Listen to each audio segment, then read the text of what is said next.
निषेधात्मक मैंने कह सकते हैं, विधेयात्मक तरीके से न करके निषेधात्मक तरीके से उन्होंने अभिव्यक्ति की।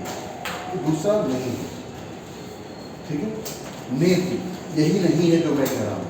सारी बातें कहते कहते गए, अंत में ऋषियों ने कहा ना कि नेति यही नहीं है, कोई और आगे आएगा तो कुछ और भी कह सकता है। यानी जो भी कहा जा सकता है, यानी वो अकथ कहानी कभी कहते हैं उसको, क्योंकि कहोगे कहते ही आपने उसे नहीं कहने की भी प्रक्रिया की, कहीं उसको आपने स्थापित किया तो ठीक है, वो सर्वव्यापी है, तो सर्वव्यापी है, और कहीं आपने उसे स्थापित किया तो फिर उसकी सर्वव्यापकता पर प्रश्न खड़ा होगा। फिर आप स्थापित क्यों कर रहे हो, तो प्रश्न उठेगा। जैसे शंकराचार्य के बारे में कहा जाता है कि अद्वैत के इतने बड़े प्रचारक थे वो, उसके बाद वो काशी का प्रसंग जब जा रहे हैं, वो विश्वनाथ जी को जल चढ़ाने, तो ऐसे भी चांडाल सामने खड़ा हो जाता है, आ गए तो कहते हटो हटो हटो हटो। तो एक बार तो हट गया, फिर दोबारा गए, नहा के आए, और फिर जा रहे हैं, फिर हटो हटो। तो फिर वो चांडाल कहता है, हाँ कि तुम किसको कह रहे हो हटने के लिए, मतलब शरीर को कह रहे हो, तो शरीर जो मेरी है वो तेरी है, और आत्मा की बात कर रहे हो तो आत्मा तो कभी अशुद्ध होता ही नहीं है। तो शंकराचार्य उसके चरणों में गिरे और कहते हैं कि साक्षात वो भगवान शिव ही थे जिन्होंने अद्वैत का बोध करा।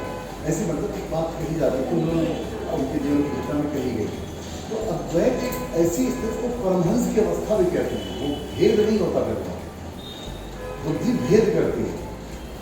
इसलिए गीता में भगवान ने बार बार गीता के बुद्धि में और संसार वाली बुद्धि में फर्क है। गीता में बुद्धि योग की बात की गई कि जो ये भेद है वो मन में है, जो उद्रेक है ये मन में उत्पन्न हो। बुद्धि स्थिर है, गीता में बुद्धि का मतलब स्थिरता है, निश्चयात्मिका बुद्धि, निश्चयात्मक जो स्थिर है, जिसमें बदलाव नहीं होता, और जिसमें बदलाव नहीं होता वही तो चेतन है। चेतन नहीं बदलता, जैसे शरीर बदली है, इसको ऐसे नहीं समझो, बहुत आसान भी है समझने के लिए कि जैसे आपका दृश्य जो रूप शरीर है, इस शरीर में बदलाव हुआ, इसकी अवस्था बदली, लेकिन इसकी चेतना में कोई बदलाव नहीं हुआ। वो आज भी उसी तरीके से है, आज भी आपकी जो इंद्रियां हैं उस चैतन्यता और उसी स्वभाव में है जैसे पहले थी।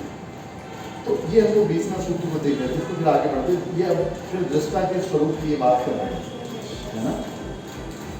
अच्छा एक बात देखिए, जैसे अभी हमने देखा, अच्छा इसको सीक्वेंस में देखिए, जो हमने कहा कि विवेकी जो व्यक्ति है, मैंने कहा विवेक में वैराग्य होना और अज्ञानता में वैराग्य होना, दोनों में फर्क है। हो सकता है कि अज्ञान की वजह से भी आपको वैराग्य हो सकता है। अज्ञान का मतलब देह का ज्ञान, अज्ञान का मतलब यहाँ मान लें अविद्या, अविद्या मतलब देह की वजह से भी आपको लगे, क्योंकि बात हम देह की करते हैं, लेकिन एक विवेक की स्थिति है, विवेक की स्थिति में परिणाम में दुख है, और देह की स्थिति में परिणाम में दुख नहीं, देह की स्थिति में परिणाम में सुख है। देह से जब हम किसी विषय को चाहते हैं तो उसका परिणाम हमें सुखद लगता है, इस नाते चाहते हैं, और विवेकवान क्या कहता है कि परिणाम दुख है, ताप दुख है, संस्कार दुख है, गुण की वृत्तियों, जो प्रकृति के गुण हैं, तीनों गुणों की वृत्तियों का विरोध दुख है, तो उनको मतलब दुख में सर्वम, सब में दुख ही है, ऐसा विरोध देता है विवेकवान। आप और संसार में आप कोई भी चीज करें, उपासना करें, तपस्या करें, जो भी करेंगे, तो जहाँ दुख नहीं होगा उसी अर्थ करेंगे, दुख के लिए कोई काम करेंगे नहीं आप। तो दुख जो है बुद्धिमान व्यक्ति सुख के लिए करता है, और विवेकवान को सुख नहीं दिखता ही नहीं। तो तब जाकर के ये बात आती है, लेकिन बात तो दोनों बराबर ही हो गया ना सर। हाँ। कि बुद्धिमान जो है सुख के लिए करता है, ठीक है ना, और विवेकवान को हर जगह जो है दुख ही दिखता है, तो अल्टीमेटली वो भी तो सुख के लिए ही कर रहा है ना। एक चीज देखिए, जब आप करोगे नहीं, जैसे आप जब करोगे, करने के लिए तत्पर होंगे किसी चीज को, तो आप दुख से मुक्ति के लिए तत्पर होंगे, सुख को पाने के लिए करेंगे। लेकिन जब सुख जो मतलब आपको कहीं दिखेगा ही नहीं, तो फिर आपसे कर्म होगा, आप करोगे नहीं। जैसे कर्म इसलिए होगा कि कर्म करना एक अनिवार्यता है इस शरीर की, नहीं जैसे आप आ गए तो सब लोग कहते हैं जब तक शरीर में हम हैं तब तक शरीर के धर्म के साथ तो आपको भाग नहीं सकते, 40 कुटुंबों को गीला होने के वैसा आना पड़ेगा। तो वो कर्म वहाँ अनिवार्य विषय हो जाता है, वो कर्म कर्तव्य बन जाता है, और यहाँ पर जो कर्म है वो बंधन बन जाता है। क्यों? क्योंकि आपने सुख रूपी फल को पाने के लिए कर्म किया, आकांक्षा है। हाँ आकांक्षा, वहाँ आकांक्षा नहीं है, क्योंकि वो दुख जानता है, इसलिए वो आकांक्षी नहीं है। इसीलिए कृष्ण भगवान इसे कहते हैं गीता के सूत्रों को फल नहीं जी हाँ, वो कहते हैं अनपेक्षा, वो अपेक्षित नहीं है, वो परिणाम की उसे अपेक्षा नहीं है, क्योंकि परिणाम में दुख है, दुख कोई चाहता ही नहीं, तो फिर अनपेक्षित कर्म करेगा, अनपेक्ष हो जाएगा वो, सुचिर दक्ष हो जाएगा, उदासीन हो जाएगा वो, समझ रहे हैं? उदासीन हो गतब गथा। देखिए यहाँ पर क्या हो गया, विवेक जो उसकी, जैसे हम लोग क्या होगा, हम लोग जैसे परिणाम में भी व्यथा पाएंगे और उसकी व्यथा गत हो गई, क्यों? क्योंकि परिणाम दुख को जानता है। तो इसलिए आप देखेंगे पहले ये दृश्य की सारी बातें करने के बाद, ये सारा दुख देखने के बाद, तब दृष्टा दृश्य के संयोग को कहते हैं ये हेतु है। लेकिन इसमें भी जो है, जैसे इसमें विवेकवान कर्म के फल को नहीं चाहता है, कर्म उसलिए नहीं करता, लेकिन परिणाम तो वो भी सोच कर करता है। कर्म नहीं करता ये बात नहीं है। देखिए दो बातें समझिए, जैसे कोई आप कर्म कर रहे हैं, तो जब कर्म आप कर रहे हैं तो कर्ता भाव में कर्म किया जाता है, ठीक है। लेकिन एक व्यक्ति ऐसा है जिसको किसी चीज़ के प्राप्तव्य की कोई काम, तो कृष्ण कहते हैं इस बात को कि संसार का कोई भी प्राप्तव्य मेरे लिए पाने योग्य नहीं है, तो वो अब उसको हम लोग ये समझते हैं कि कृष्ण संसार के मालिक हैं, इस वजह से सब कुछ संसार जब उन्हीं का है तो उनको सब प्राप्त है, ये हम लोग समझते हैं। लेकिन यहाँ पर आप देखें कि इस योग सूत्र की दृष्टि से देखें, क्योंकि उनको ये लग रहा है कि संसार में प्राप्त करने योग्य कुछ है ही नहीं, क्योंकि सब दुख है। एक दृष्टि में, लेकिन योगी की दृष्टि होगी, योगी ऐसे देखेगा, संसार का आदमी तो ये देखेगा कि ब्रह्मांड के रचयिता है, ब्रह्मांड इनके अधीन है, ठीक है, तो इनको क्या पाना है इसमें, सब कुछ इनको मिला, भगवान मान लिया है, मान लिया है। लेकिन ये बात नहीं है, ये बात योगी की दृष्टि से आप देखेंगे तो कहते हैं कि वो परिणाम में दुख है, तो इसलिए मेरे लिए पाने योग्य मैं किसी चीज़ के लिए नहीं कर है नहीं। लेकिन मेरा प्रश्न ये है कि जैसे कर्म तो करना ही है, शरीर का स्वभाव है, और दूसरा फिर आता है कि परिणाम नहीं सोचना है, ठीक है, क्योंकि परिणाम में दुख ही दुख है। लेकिन जब व्यक्ति कर्म करता है, फॉर एग्जाम्पल भोजन करता है, तो परिणाम में उसका तो है उसके मन में निहित कि इससे भूख मिटेगी ना, एक तो देखिए वो तो शरीर का धर्म है। आप एक आपने क्या बोला, इन्होंने क्या कहा, भूख मिटेगी, हाँ, ठीक है, परिणाम में तो उसके दिमाग में है। उसमें देखिए प्रॉब्लम कहाँ आती है, जैसे भूख से दिक्कत नहीं है लोगों को, भोजन का जो स्वाद है, जो रस है, वो रस आपको मतलब गरिष्ठ भोजन करने के लिए या बिना भूख के भोजन करने के लिए प्रेरित करता है, ठीक है। स्वाद की वजह से आप जब भोजन करते हैं तो ये भोजन है, और एक हुआ कि भूख की वजह से भोजन करते हैं, एक भोजन ये भोजन है, दोनों में फर्क है। भूख में जैसे आप स्वाद के नाते भोजन करते हैं, ठीक है, तो ये क्या हुआ, ये एक प्रकार की तृष्णा हुई, जिसका कारण जिह्वा है। लेकिन जिसको दुख का मतलब ये क्योंकि पता है कि फिर भूख लगेगी, तो भूख में जो भी मिल जाएगा वो उसे ग्रहण करेंगे प्रेम से। आप जो भी नहीं खाएंगे, आप उसमें चॉइस रखेंगे कि आज ये खाते हैं, कल ये खाते हैं, परसों ये बनाते हैं, एक ही चीज़ बार बार खाते खाते मन हो गया। आपके साथ ये बात है, उनके साथ ऐसी बात नहीं है। ये थोड़ा समझने जैसा है। जैसे देखिए पेट में कोई स्वाद नहीं है भोजन का, ऐसा नहीं कि आप जब गले के नीचे मैंने झटकते हैं भोजन में तो वहाँ किसी प्रकार का स्वाद नहीं, स्वाद सिर्फ किसी जीवा पर है, ठीक है, चाहे वो मीठा हो, खट्टा हो, तीखा हो, जो भी आप विभिन्न तरह के स्वाद बनाते हैं जीवा के बनाते हैं। पेट के लिए स्वाद नहीं, भरता पेट है, लेकिन पेट स्वाद से नहीं भरता है, समझ पाते। और मन स्वाद से भरता है, मन को स्वाद चाहिए। तो ये तो अविद्या होगी ना। हाँ बिल्कुल है ना, तो यही तो बात बता रहे हैं कि विवेक का मतलब इन्होंने कहा कि दुख किसे दिखता है, जो अविद्या जान चुका है, जो अविद्या की ग्रंथि को तोड़ चुका है, जो विवेकवान है। ये जो 15वां तो मैं इसलिए इस प्रति को किया, ये जो 19वां कहा है परिणाम, तो इसको हे हेतु ये कहते हैं दुख का कारण। अब जब तक संसार आपको दुखद नहीं लगेगा तब तक आप आने वाले जो परिणाम है उसमें भी दुख ही प्राप्त करेंगे। इसलिए कहते हैं कि हे दुख अनागता, कि जो दुख तुमने अज्ञानता में भोगलावलम आसानी अपना नसीमो, कि अभी तक तुम्हें ज्ञान नहीं था, या तुम्हें अविद्या के साथ तो तुम्हारा संयोग हो गया था, या ये जो चेतन है ये बुद्धि के अनुरूप देख रहा था, इस वजह से ये पीड़ा हो रही थी। लेकिन अब जब तुम जान गए हो तो जो आने वाला दुख है उसका त्याग करो। आने वाला भी दुख है आपके जीवन में, लेकिन उसका त्याग करो। किसको? अपने स्वरूप को जानो। ऐसा ऐसा इशारा है सूत्र में। ठीक है, तो हम लोग 20वें सूत्र पे आते हैं कि ये चेतन मात्र है, ज्ञान स्वरूप है, बावजूद इसके निर्विकार भी है, तो भी बुद्धि वृत्ति के अनुरूप ही देखने वाला है। कौन? दृष्टा, है ना, इससे दृष्टा है कि दृश्य के अनुरूप देख रहा है, बुद्धि दृश्य है और दृष्टा ये है जिसकी वजह से बुद्धि देखती है। तो बुद्धि से संपर्क होने के नाते इसने अपने को बुद्धि के रूप में ही देखना, जैसे वृत्तियों को ही देखना हम लोगों ने वो मान लिया कि हमारा स्वरूप है। अब कहते हैं तदर्थ एव दृश्यस्य आत्मा, उक्त दृश्य का स्वरूप उस दृष्टा के लिए ही है। अब देखिए यहाँ पर थोड़ी, जैसे अभी क्या हो गया है, अभी दृष्टा जैसे हम लोग हैं, हम लोग दृश्य के लिए अपने जीवन का हेतु समझते हैं, परिणाम के लिए, कि इस परिणाम को हासिल करके हम अपने जीवन को धन्य बनाएं, चाहे वो धर्म परिणाम हो, चाहे वो क्या कहते हैं संसार का भोग परिणाम हो, मूल रूप से ऐसे ही ना। अब यहाँ पर ये क्या कर रहे हैं कि कहते हैं इस दृश्य का जो ये है स्वरूप उस दृष्टा के लिए है। उल्टा हो गया, अभी दृष्टा दृश्य के लिए बना हुआ है। अभी जो हमारी चेतना है विभिन्न भोगों में भटक रही है, इसीलिए तो हम आए हैं भोग अपवर्ग के लिए। अब ये कहते हैं कि नहीं, ये जो दृश्य है वो दृष्टा के लिए है, एकदम पूरा बदल दिया गया मामला। आप थोड़ा ध्यान दे रहे हैं, समझ पा रहे हैं बात को? क्यों समझ में आ रही बात कि अभी जैसे हमारा हम लोग जो हैं दृश्य के लिए अपने आप को समझते हैं, अमुक अमुक दृश्यों का बदलाव हो रहा है इस जीवन में, संबंधों का बदलाव, तो हम लोगों ने अपने को दृश्य के लिए समर्पित कर दिया। उसमें दृश्य में भगवान भी मान लो, पूजा भी मान लो, श्रेष्ठतम दृश्य हो गया वो, जिसको उपनिषद में कहते हैं कि एक लोहे की जंजीर है, एक सोने की जंजीर है, ठीक है, लेकिन जंजीर तो जंजीर है। जब आत्मा या दृष्टा दृश्य के लिए अपने आप को मान लेता है तो ये बंधन है।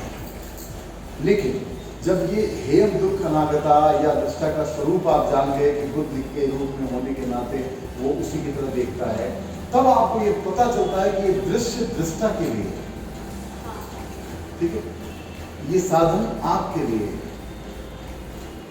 दृश्य एक साधन है, शरीर एक साधन है, ठीक है, साधन धाम मोक्ष कर द्वारा, है ना, और पाए मुझे पर रोग समार अलग अलग तरीके से। तो ये बात ऐसे कर रहे हैं कि फिर ये कि तदर्थ एव दृश्यस्य आत्मा, ये कहते हैं कि उस दृश्य का स्वरूप उस दृष्टा के लिए ही है।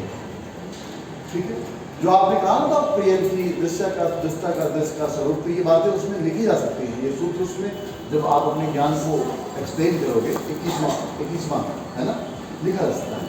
अब देखिए, कृतार्थम प्रति नष्टमप्य नष्टम तदन्य साधारणात्वात्, ये कहते हैं जिसका भोग और अपवर्ग रूप कार्य पूर्ण कर दिया है, किसने? दृश्य ने। नहीं, दृश्य ने। कार्य कौन करेगा? दृष्टा नहीं करेगा, दृष्टा करता है। ये बुद्धि के साथ युक्त होने से करता लग रहा है। समझ पा रहे हैं आप कि नहीं? आ रही बात, बुद्धि से युक्त होने के नाते वो करता लग रहा है, लेकिन मूल रूप से अकर्ता है। ठीक है, तो कहते हैं, और यहाँ पर देखो कहते हैं कि उसको ये पता चलता है कि दृष्टा के लिए ही दृश्य है। अब ये कह रहे हैं कि जब दृष्टा के लिए दृश्य है, तो दृश्य ने जब अपना कार्य कर दिया, दृश्य का क्या कार्य है? भोग और अपवर्ग। दृश्य मतलब शरीर, शरीर का कार्य यही है कि इस शरीर से रहते या तो आप अपनी जो पूर्व की वासनाओं के नाते जो शरीर धारण करने का आपको हेतु बना, या तो आप उन भोगों से मुक्त हो जाओ, या फिर अपवर्ग को पालो, भोगों को समाप्त कर लो तो अपवर्ग हो गया, अपवर्ग हो गया तो भोग समाप्त हो गए। ठीक है, तो कहते हैं ये कहते हैं कि कृतार्थम प्रति, जिसका भोग और अपवर्ग कार्य पूर्ण कर दिया किसने? दृश्य ने। उस पुरुष के लिए नाश को प्राप्त हुई भी, अब देखिए उस पुरुष के लिए इस प्रकृति का नाश हो गया। क्यों? क्योंकि प्रकृति का कोई कार्य बचा नहीं। किसके लिए? पुरुष के लिए, क्योंकि उसका जो भी कार्य था ये करके कृतार्थ हो गए। ठीक है, प्राप्त हुई भी, वह प्रकृति नष्ट नहीं होती, मतलब प्रकृति ने अपना कार्य पूरा कर दिया। अगर जिस नाते वो दृश्य के दृष्टा के संयोग में आई थी, तो भी प्रकृति नष्ट नहीं होती, क्योंकि दूसरों के लिए भी वह समान है। अब उस व्यक्ति के लिए तो वो प्रकृति मतलब अपना कार्य पूर्ण कर चुकी, वो प्रकृति से मुक्त हो गया, लेकिन दूसरों के लिए वो प्रकृति अभी भी नहीं तो उसे नष्ट करते तो प्रकृति नष्ट हो गई। ऐसा ऐसा है। आप यहाँ पर कहते हैं स्वस्वामी शक्तियो स्वरूपोपलब्ध हेतु संयोग। ये कहते हैं स्वशक्ति प्रकृति स्वशक्ति। अब यहाँ पर देखिए स्वशक्ति और स्वामी शक्ति की बात आती है कि जो प्रकृति में इसलिए प्रकृति में जो शक्ति की जो उपासना है, शक्ति अपने आप में पूर्ण है, वो स्वयं से ही शक्तिमान है, लेकिन उसके लिए स्वामी का होना, स्वामी का सान्निध्य होना, शिव का संयोग होना। जैसे शिव शक्ति योग में आप जब शिव योग संहिता पढ़ोगे तो वहाँ ये बात आएगी, लेकिन वहाँ पर अभी यहाँ प्रकृति और पुरुष और दृष्टादृश्य के रूप में, वहाँ शिव शक्ति के रूप में ये चीजें हो जाएगी। तो ये स्वशक्ति मतलब प्रकृति, प्रकृति में ही वो शक्ति है निर्माण की, पालन की, संहार की, प्रकृति गुरु में। तो स्वशक्ति और स्वामी शक्ति यानी पुरुष, इन दोनों के स्वरूप की प्राप्ति का जो कारण है वह संयोग है। यानी ये स्वशक्ति और स्वामी शक्ति के स्वरूप की प्राप्ति इस संयोग से ही हो सकती है, दृष्टादृश्य के संयोग से। अब इसको आप समझिए, जैसे अगर प्रकृति में जो स्वशक्ति आई है वो स्वामी के सन्निधि से ही तो आई है। तो ये प्रकृति की स्वशक्ति स्वयं संचालित है या प्रकृति जब साम्यावस्था में थी तो उसमें कोई क्रिया नहीं थी।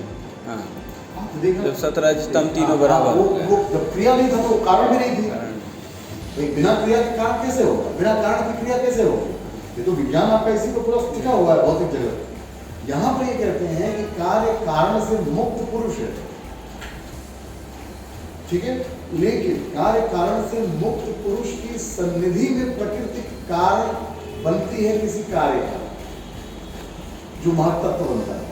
तो महत्त्व प्रकृति का कार्य हो गया, तो कार्य विकृति हो गई, प्रकृति नहीं रही, और कारण में प्रकृति है।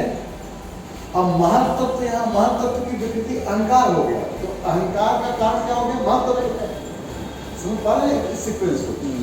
जिससे जो चीज बना वो चीज तो उसमें मौजूद है, तो कारण बना उसका।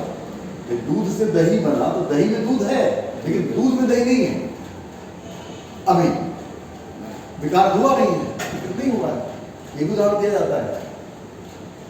तो बिना दूध में दही तो है ना? दूध में नहीं कहाँ दही में दूध, देखिए आप दूध में दही है, दूध में दही नहीं है। कैसे है? विकार है ना वो दूध का, भाई बिना दूध के तो दही खाली बनेगी। दूध दो कि जब तक उसमें नींबू नहीं डालोगे तो हाँ। फटेगा नहीं, तो दही कैसे बनेगा? लेकिन अब नींबू से दही दही थोड़ा बनता है। दही अच्छा, डालना। हमारे लिए प्रोसेस है दही डालने जी, की, बनाने नहीं मैं वो पनीर का प्रोसेस आप पनीर बता रहे का। हो, पनीर बनाने का। हाँ, तो पनीर ठीक तो है। दही डालने से दही। हाँ, लेकिन अब क्या हो गया? पनीर का कारण कौन था? दूध, ठीक है। तो पनीर जो है दूध का विकार है, दूध का कार्य है। आप समझ पा रहे हैं? दूध का कार्य हुआ पनीर और पनीर का कारण हुआ दूध। तो कारण शुद्धतम में है, लेकिन जब पनीर बन गया तो विकृत हो गया। जैसे प्रकृति जब विकृत हुई तो महत्त्व बन गई, बुद्धि बन गई, योग शांति की भाषा में, योग की भाषा में, जिसको अपन अलिंग कहते हैं, अलिंग स्वरूप में आ गए। अलिंग स्वरूप महत्त्व है जी, ठीक है। उसमें चार है ना, विशेष, अविशेष, अलिंग, लिंग जी। तो ऐसा है, तो इस रूप में कहते हैं कि ये जो है कि स्वामी शक्तियों स्वरूपोपलब्ध हेतु संयोग, कि स्वशक्ति प्रकृति और स्वामी शक्ति इन दोनों के स्वरूप की प्राप्ति का जो कारण है वह संयोग है, ठीक है, संयोग है। 23वां, अब इस तस्य हेतु विद्या। अब यहाँ बोलते हैं कि इस संयोग का जो कारण है वो अविद्या है। अविद्या के नाते ही स्वामी शक्ति स्वशक्ति की बात हो रही है। भाई जैसे आप देखिए शरीर में जो शक्तियां हैं ये एक्चुअल में किसकी शक्ति है? स्वामी के पास कोई आंख तो नहीं है देखने के लिए। बिना आंख के स्वामी शरीर में हो तो क्या देख लेगा? नहीं देख लेगा। बिना जिह्वा, जैसे इसलिए वो स्वामी ने कहा कि बिन तुम चले सुने बिन खाना, कर बिन चले कर्म बिना, बिन मारे पत्ता बढ़ जोगी। जी, तो अब वो क्या कर रहे हैं कि सकल रसों का भोग बिना वो जीवा कर देता है। ठीक है, तो जीवा के बिना, जीवा चाहिए रस के लिए, लेकिन अगर वो ना हो, स्वामी ना हो, तो जीवा में क्या रस आएगा? नहीं आएगा। तो किसको कहेंगे कौन हेतु है? अगर जीवा रस ले सकती है तो बिना स्वामी के भी लेती, और स्वामी रस का भोगता है तो बिना जीवा के भोग रहा होगा। तो ये हो किससे आया? अविद्या से। वही अनित्य में नित्य, अपवित्र में पवित्र, अनात्म में आत्म, दुख में सुख देखने की प्रवृत्ति। तस्य हेतु विद्या। इसके इस संयोग का जो हेतु है, कितना सुंदर, मतलब कि जो संयोग हुआ है, जो आप समझ रहे हैं कि प्रकृति पुरुष का योग हो गया है, ये सिर्फ अविद्या की वजह से हो रहा है, सिर्फ अविद्या, नहीं तो दोनों का योग नहीं है।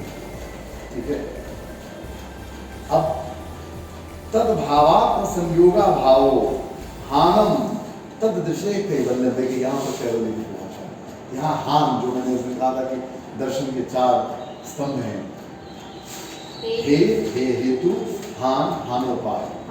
ठीक है, तो यहाँ हान की बात की जा रही है, मतलब एक दुख के से मुक्त अवस्था। सामान्य अवस्थाएं क्या है? अविद्या से युक्त अवस्था क्या है? दुख की अवस्था। अविद्या से युक्त जो अविद्या से युक्त मतलब देह के साथ किसी भी अवस्था की प्राप्ति क्या है? दुख की प्राप्ति है। चाहे वो युवा अवस्था हो, चाहे वो शैशवावस्था हो, चाहे वो वृद्धावस्था हो, चाहे वो कोई भी अवस्था हो। हम लोग को लगता है कि अरे मजे हैं इनके, लेकिन नहीं, सच नहीं है। शरीर अपने आप में दुख को ही जनरेट करेगा, सुख खोजेगा। इसीलिए कोई कहीं भी हो, सुख खोज रहा है, महसूस नहीं कर रहा है, तो दुख नहीं होगा। आप कहीं भी चले जाइए, इसलिए कहा कि विवेकी देखता है। जैसे कबीर साहब कहते हैं इसको ऐसे कि राजा दुखिया, प्रजा दुखिया, तपसी के दुख दूना। क्योंकि राजा, भाई कोई राजा बना हुआ है, जो प्रजा है वो प्रजा होकर के दुखी है, कह रहा है कि राजा बहुत मजे में है। राजा दुखी है, राजा होकर दुखी है, और तपस्वी इन दोनों को देख के दुखी है कि मैं तुम्हें राजा हूं, मैं प्रजा हूं, पार चला गया हूं।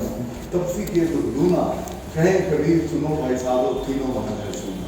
मतलब कहीं जो है ये सुख नहीं है। तो ये कहते हैं तस्य हेतु विद्या, इस संयोग का हेतु, यानी ये जो दृष्टा और दृश्य का मिलन है, प्रकृति और पुरुष का मिलन है, शरीर और आत्मा का जो मिलन है, ये जो संयोग है, ये संयोग ही दुख है, और इस संयोग के दुख का कारण जो है अविद्या। ठीक है, यहाँ तक बात क्लियर हो गई।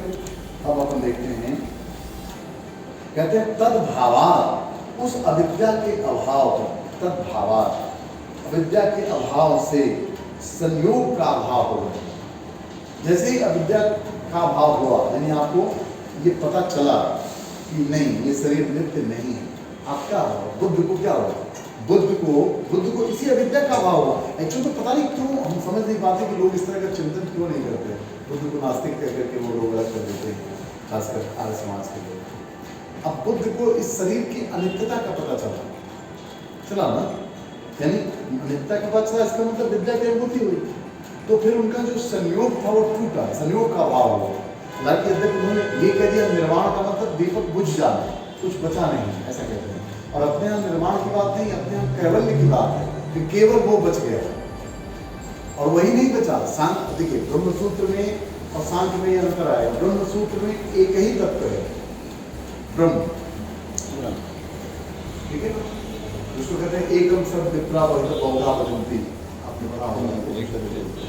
लेकिन योग दर्शन में 2 तत्व है, प्रकृति और पुरुष, दृष्टा और दृष्टि, दोनों रहते हैं। जिससे कहा ना कि यद्यपि इसका कार्य पूरा हो गया तो भी प्रकृति है, किसके लिए? औरों के लिए। जिसके लिए भी कार्य पूरा नहीं हुआ, प्रकृति मिट नहीं गई। ठीक है, तो ये कहते हैं कि उस अविद्या के अभाव से संयोग का अभाव हो जाता है। यही हान मतलब पुनर्जन्मादि भावी दुखों का अत्यंत अभाव, अत्यंत अभाव। जब हान की स्थिति में आप आए तो पुनर्जन्म में भी तो दुखी होगा ना। अगर आपने इस जन्म में सुख खोजते खोजते ये जन्म खत्म हो गया तो क्या अगला जन्म सुख का कारण बनेगा? नहीं बनेगा। उसमें भी सुख की खोज बनी रहेगी, उसमें भी दुख होगा, ताप दुख होगा, परिणाम दुख होगा, आध्यात्मिक वो आध्यात्मिक तीन ताप उसमें भी होंगे। इसमें जैसे योग दर्शन का देखें तो पुरुष और प्रकृति, प्रकृति से वियोग हो गया, पुरुष मुक्त हो गया, कैवल्य हो गया। कैवल्य हो गया। तो कैवल्य पुरुष का ही नहीं लेकिन- हुआ, कैवल्य प्रकृति का भी हुआ। प्रकृति भी तो विकार से मुक्त हो गई उस व्यक्ति विशेष के लिए, उस पुरुष हाँ, के उस पुरुष के लिए, लिए, उस पुरुष के लिए। हाँ। हाँ। दोनों जब आप जाएंगे आगे तो सब अभी इसी में आगे आएगा। सूत्र यहाँ आएगा। तो क्या है कि- समाजवाद में समान भाव से दोनों शुद्ध होते हैं। कौन? प्रकृति और पुरुष। तो यहाँ तो एक तरह से आत्म तत्व की बात हो रही है, हाँ आत्म विषय की बात हो रही है, अहम तत्वमसि हाँ, मुक्त हो गया है। लेकिन गौतम बुद्ध किसको मानते थे? वहाँ तो आत्मा को भी नहीं मान रहे नहीं हैं। मान रहे। इससे कह रहे हैं कहते हैं निर्वाण हो जाता है। वो कहते हैं कि दीपक बुझ गया। तो दीपक कहाँ गया वो? नहीं, चेतन स्वरूप उन्होंने कहाँ क्या गया? बोला? उन्होंने जो जाना है, देखिए वो भी कमोबेश यही बात कह रहे हैं। लेकिन जब तत्ववेत्ता इसको जब तत्व की दृष्टि से देखेंगे तब वो कहते हैं कि राग द्वेष रूपी तृष्णा मिट गई, यानी अविद्या मिटा, क्लेश मिटा। तो क्लेश मिटा तो क्लेश से उत्पन्न होने वाला संसार मिट गया, ऐसा वो बोल रहे हैं। लेकिन यहाँ पर ये बात कही जा रही है क्लेश मिट गया तो उस व्यक्ति का जिसके लिए प्रकृति कृतार्थ हो चुकी है, प्रकृति हो गई है, उसका संसार मिटा, उसका कैवल्य हुआ। बाकी लोगों का है ये कहते हैं दिया ही बुझ गया। दिया मतलब राग द्वेष मिट गया, तृष्णा मिट गई। बुद्ध ने यही जाना कि ये पुनर्जन्म को माना है। नहीं तो पुनर्जन्म क्यों माना है जब चेतन को ही नहीं मान रहे हैं, आत्मा को ही नहीं मान रहे हैं? वही तो देखिए, जब दर्शन की जब आलोचना करते हैं लोग, सांख्य दर्शन की भी आलोचना होती है, इसमें सबसे जो प्रामाणिक दर्शन जो उभर के दुनिया में आया है वो है अद्वैत। अद्वैत दर्शन। अद्वैत दर्शन जिसमें आप क्वांटम फिजिक्स भी वही जा रहा है कि नहीं वो वेव्स है, वो नहीं मरता, ऊर्जा नहीं मरती। दुनिया नष्ट हो जाए ठीक है, लेकिन ऊर्जा नष्ट नहीं होगी, ठीक है, उसका मैनिफेस्टेशन चेंज हो जाएगा, फिर वो नए तरीके से देखेंगे। तो वो जा रहा है विज्ञान के करीब अद्वैत जा रहा है कि एक चीज़ रह जाए, ठीक है, जिससे ये सारी चीज़ें हैं। जिसको अभी अपने यहाँ कहा गया ओम पूर्ण मतलब, तो ओम का मतलब ध्वनि, ओम का मतलब तरंग। ओम एक ऐसी तरंग है जिसको अभी वो नासा कह रहा है कि सूर्य में वो ध्वनि गूंज रही है, जो वेव्स की वजह से निर्माण हुआ, बिग बैंग हुआ, जो भी ये मानते हैं विज्ञान, जो भी कारण मानता है। तो वो कहते हैं कि एक तरंग है। भारत का ऋषि भी कहता है ओम तक, यहाँ पर भी ईश्वर को ओम कहा गया, यानी एक तरंग। प्रणव कह दिया, प्रणव तो ओम मतलब एक तरंग। जैसे उसको आप एक शब्द मत कहिए, ओम शब्द से क्या अर्थ बन रहा है आप बताओ। हाँ, उसमें जो उसके सिंबल है, उसके हर सिंबल का एक चित्र बन रहा है, लेकिन वो तो सिंबल भी है नहीं तो बना लिया गया है। लेकिन उसका कोई अर्थ तो आपके मस्तिष्क में नहीं बन रहा है ना, कि उस ओम का नाम लेने से आपको गले में सर्प लपेटा हुआ या धनुष मार लिया हुआ कोई व्यक्ति आ गया, ऐसा कोई रूप तो नहीं बन रहा है ना। लेकिन अगर वो एक ऐसी तरंग है जो तरंग होने के लिए किसी दो की जरूरत नहीं है। अभी जो तरंगे हैं जो हम बोल रहे हैं, आप सुन रहे हैं, इसमें दो की जरूरत है। हाँ नहीं, इसमें दो की टकराहट की जरूरत है। ध्वनि, जैसे ध्वनि के दो, ध्वनि का मूल रूप से, इसलिए उसको अनाहत ध्वनि, अनहद जिसको अनहद बाजा बाजे, अनहद की धुन पे बाजा बाजे बोल रहे हैं। ये कैसा बाजा, मतलब अब ढोल में साधा भाषा में बोला, जैसे यहाँ बाजा तो ढोल पीटने से बजता है, भाई ताल देंगे, जैसे ढोल जो इसकी बड़ी कहते हैं ढोल गंवार शुद्ध प्रश्नारी में बहुत कई बात करेंगे, बेवकूफ़ियाँ बताते हैं लोग। वो कहते हैं कि उसको आपको एक लय में लाने के लिए उसे मतलब वो तार देना पड़ेगा, सुर छेड़नी पड़ेगी। बीना पड़ा हुआ है, अपने आप नहीं बजेगा, आपका टच खोजेगा वो, ठीक है। लेकिन एक ऐसी ध्वनि है जिस ध्वनि से आकाश तत्व पैदा होता है। वायु में जो निर्वात है, मतलब वो निर्वात में भी वो ध्वनि वो तरंग है। ये मैंने ऋषि का, इंडियन जो भारतीय ऋषि रहे, इसीलिए आप देखेंगे लगभग उनके यहाँ आमीन बोलते हैं, हीमन बोलते हैं, ओमकार बोलते हैं सिख लोग, अपन लोग ओम कहते हैं और उमा। तो जिसे अब इसकी अलग अलग व्याख्या की गई है, लेकिन इसको एक देखें तो तरंग के रूप में आप देखें, ऐसा तरंग जिस तरंग का निर्माण किसी दो पदार्थों की वजह से नहीं होता, बल्कि पदार्थ तरंगों से निर्मित है। ऐसा इसलिए ओम पूर्णमिदं पूर्णात् पूर्णम्, इसलिए पूर्ण ओम को कहा गया। जब पूर्ण से चीज़ें बनेंगी वो पूर्ण ही होंगी, जो नहीं बनी, जो शेष बच गई वो भी पूर्ण होगी। इस टाइप का मतलब वो ओम की दृष्टि रहेगी। तो खैर हम लोग वहाँ चले गए, लेकिन अभी हम यहाँ देखते हैं हो गया। तो हम लोग ये हान और कैवल्य की बात, उस अविद्या के अभाव से संयोग का अभाव हो जाता है, यही हान है। हान क्या है? हान है दृष्टा और दृश्य के संयोग का अभाव। आप समझ रहे हो? दृष्टा और दृश्य के संयोग का भाव क्या है? इसके संयोग से क्या है? हे। और हान क्या है? इस संयोग का अभाव। इसको चाहो तो आप लिख दो, और यही कैवल्य है।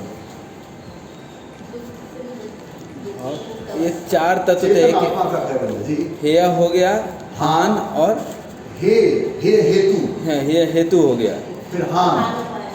अच्छा, तो संयोग का अभाव, हाँ, संयोग का अभाव हान हो गया, हान हो गया। हाँ। और जहाँ पे संयोग है वो हे हे हाँ, ऐसा करें। और हे हेतु क्या है? विद्या। अविद्या। हाँ, यस। ये तीन तत्व। चार हानोपाय भी तो है। हान माने हान हो गया, हाँ, जैसे हान हुआ, जैसे दुख से मुक्त की एक अवस्था हुई, तो उसका उपाय क्या है? उसको हानोपाय कहा है। जैसे जैसे दुख है तो दुख का कारण है, हान है तो हान की भी कोई वजह है ना। तो हान की वजह क्या है? कैवल्य, चेतन का कैवल्य। चेतन का जो मतलब जो चेतन है वो दृश्य से मुक्त हो गया। ध्यान, वेग, हेतु और चौथा से हानोपाय। हानोपाय। हानोपाय हानोपाय। क्या लिखा है? विवेक ख्यातिर विप्लवा हानोपाय। ये कहते हैं विवेक ख्यातिर। अभी बहुत सा सूत्र है, निश्चल और निर्दोष विवेक ज्ञान हान का होता है। अब निश्चल और निर्दोष, अब देखिए क्या कहते हैं? निश्चल, आपकी बुद्धि का ज्ञान निश्चल नहीं हो सकता। ये देखिए कितना मतलब चलायमान होगा। भाई एक बुद्धि कोई चीज केमिस्ट्री जान गई तो फिजिक्स के लिए चलायमान हो सकती है, किसी और विषय के लिए, कला के लिए हो सकती है। ये कहते हैं निश्चल ज्ञान, एक ऐसा ज्ञान की ऐसी अवस्था। जो उसमें जैसे आता है विवेक ख्याति, यस, तो विवेक ज्ञान, विवेकवान और फिर विवेक ख्याति। विवेक ख्याति जो है ना, ये विवेक ख्याति जो है, जब ज्ञान निश्चल और निर्दोष हो जाता है तो उस ज्ञान को विवेक ख्याति कहते हैं। निर्दोष मतलब कौन से दोष से? दोष का मतलब प्रकृति और पुरुष के संयोग का दोष।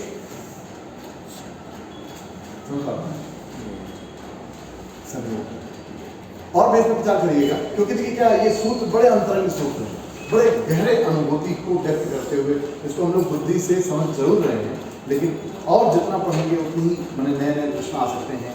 और आए